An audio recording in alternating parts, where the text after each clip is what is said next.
देखिए जैसे मान लीजिए ये क्वेश्चन है, हम्म, इसमें सिंपल आपको ये सोचना है कि visionary decision making happens at the intersection of intuition and logic. ये ऐसे है 2022 या 23 का PYQ यूपीएससी का। आप जानते क्या है ऐसे लिखने का सबसे बड़ा जानते पेन पॉइंट क्या है?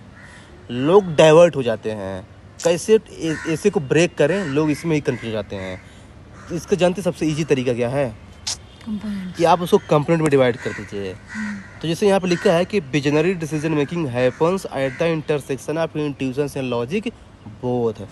तो सबसे पहले आप ये लिख दीजिए कि what is visionary decision making. क्या? What is visionary decision making, what is. Hmm, जब ये बता दिए, चूंकि जानते कि यहाँ पे की वर्ड यूज किया गया है ना कि आप विजनरी डिसीजन मेकिंग समझ क्या रहे हैं। फिर व्हाट इज लॉजिक इंट्यूशंस, ये हो गया।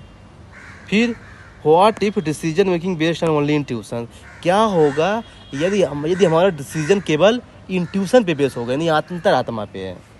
फिर चौथा, क्या होगा यदि हमारा डिसीजन जो है ना केवल लॉजिक पे बेस होगा, यानी केवल केवल लॉजिक पे नहीं, केवल दिमाग पे है।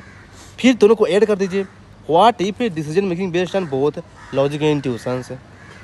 जब ये भी हो गया तो फिर हम लिख देंगे क्या है ना कि चैलेंजेस क्या हैं डिसीजन को लेने में, क्या क्या चैलेंज। चैलेंजेज है। ये हो गया।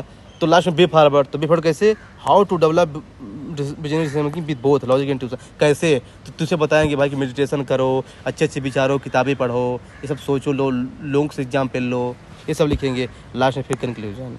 अब इसको आप लिखिए डिफरेंट डायमेंशन से, कभी आपका ऐसे डाइवर्ट नहीं होगा। और आपको लिख के देता हूँ कि आपको जो है ना 130 प्लस आएगा ऐसे में, आउट ऑफ 250। 130 प्लस जो है ना अच्छा मार्क्स है।